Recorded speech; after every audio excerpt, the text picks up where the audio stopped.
let's do a quick recap in terms of the 1997 playoffs. And I know eventually we know who actually won the 1997 MLS Cup and who become the champions of the 1997 MLS season, because last week when I did a recap of the 1997 MLS season, I mentioned DC won the whole thing and that they become still the only champion in MLS and won their second straight MLS Cup. But instead, I want to not only talk about how they got to become champion, but also some interesting thing happened in the 1997 MLS playoffs, because there were definitely a lot of upsets that happened in the 1997 playoffs, and a lot of the top seed, including the Western Conference, where the top two seed actually went down in the first round of the playoffs. And it's not that surprising to see why that is the case, because each of the playoff series is a best of three, and it seemed like the top seed gets to host the first game, which creates a bit of a problem, because if you are a top seed and you don't win your first game, not only you have your backs against the wall and you're facing elimination heading into the second game, but that second game is going to be playing in the stadium of the lower seed, and that basically, if the lower seed gets to win the first game, they have a massive advantage heading into the second game with home field advantage and potentially get to do a sweep in this playoff series. And I feel like, this is something that they didn't think about, but maybe what they could have thought about is that they maybe should have thought about giving the lower seed the first game, and that, if the lower seed does win the first game, that of course will kind of give them an advantage, because they will force the higher seed to be having their back against the wall. But at the same time, the higher seed gets their next two game, which including the pretty much all or nothing game 3 that will determine who exactly is moving on into the next round of the MLS playoffs. But I guess, as I said, they didn't think about that, and they feel like this is kind of the right way to do it, even though this is probably not the right way to do it, and hence this is why we had tons of upsets that has happened.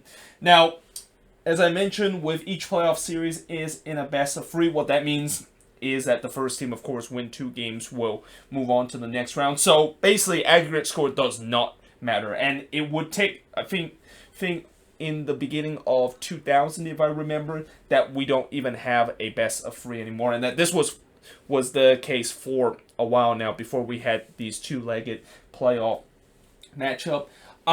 This is also a playoff series where only the MLS Cup would go into extra time if the game ties after 90 minutes, which I think this is also the same thing as last year, where every single game except for the final, if the game remains tied after 90 minutes, they will go into a penalty kick shootout. And it's not the penalty kick shootout where you basically hit the ball from 12 yards out and hopefully the keeper doesn't save. No, they did an NHL style penalty kick shootout where you had to literally kind of run from around the half-yard line, and hopefully you can, of course, chip it over the goalkeeper and kind of do like a mano situation with the goalkeeper and hope that you can, of course, hit that one into the back of the net. And I'm just so glad that they don't do it anymore, because it was kind of funny and also kind of stupid in the same time that of course is the way, and that they tried to copy the NHL style of way to do penalty kick shootout.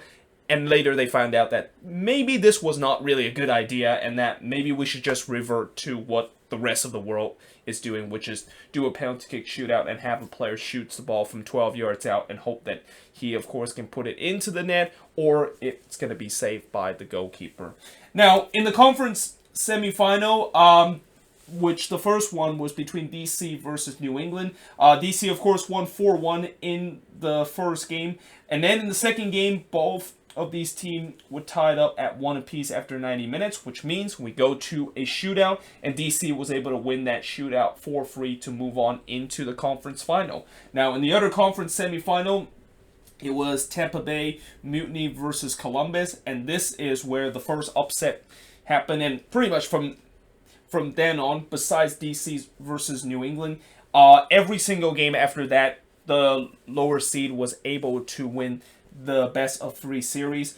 And in this game between Tampa Bay versus Columbus, Columbus won the first game 2-1. And then in the second game, they were able to win 2-0 in front of their home fans to move on into the conference final. Now, in the Western Conference, the first matchup was between the Galaxy and Dallas Burn. And in the first match, both of them actually drew 0-0 in the first match after 90 minutes. So they once again went to a shootout, which Dallas, of course, won 2-0 in the shootout. And in the second game, Dallas was able to win 3-0 in front of their home fans to move on into the conference final.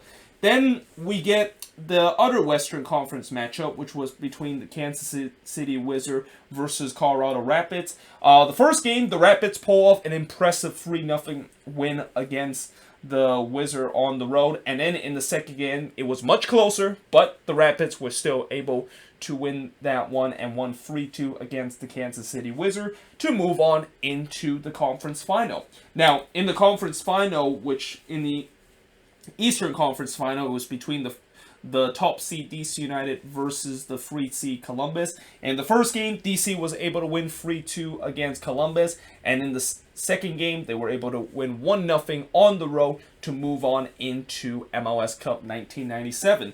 Now, in the Western Conference matchup was between the two lowest seed coming into the playoffs, that is Dallas Burn and Colorado Rapids.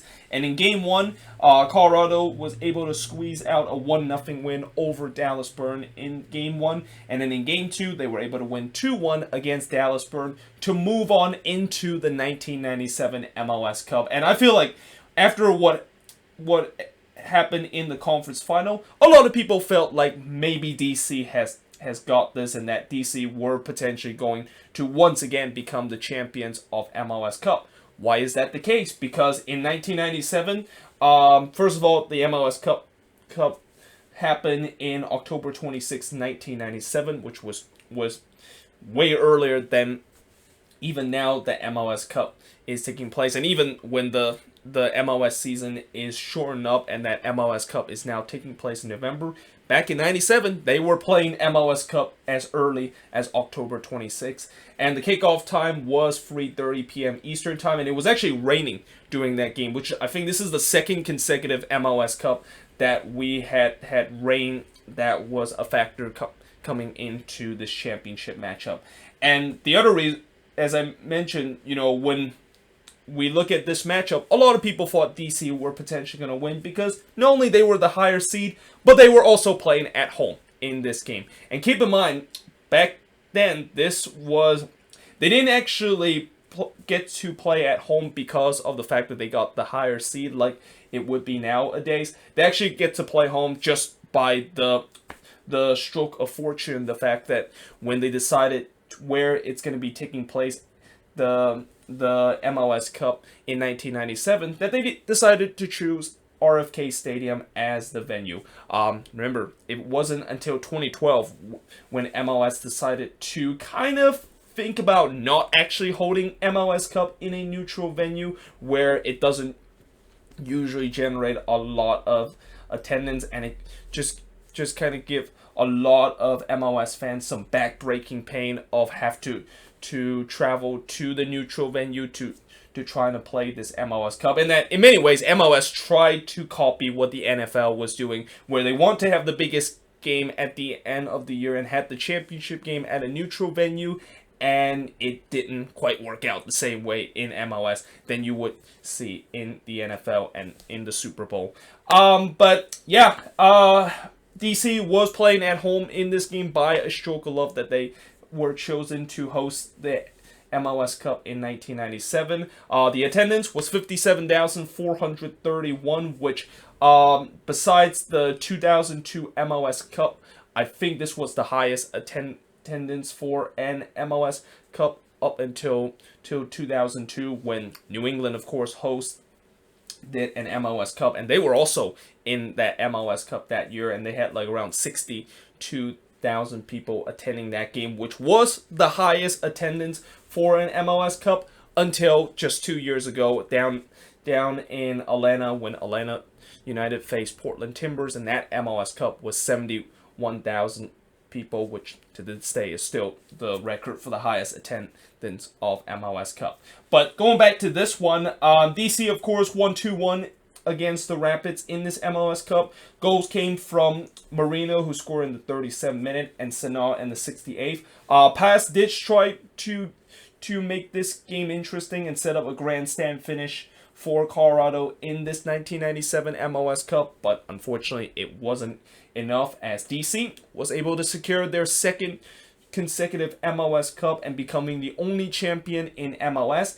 And the man of the match for this game is going to be Jaime Marino, who of course scored the first goal of this game. So yeah, there you have it. That is pretty much a summary of what happened in the 1997 MLS playoffs.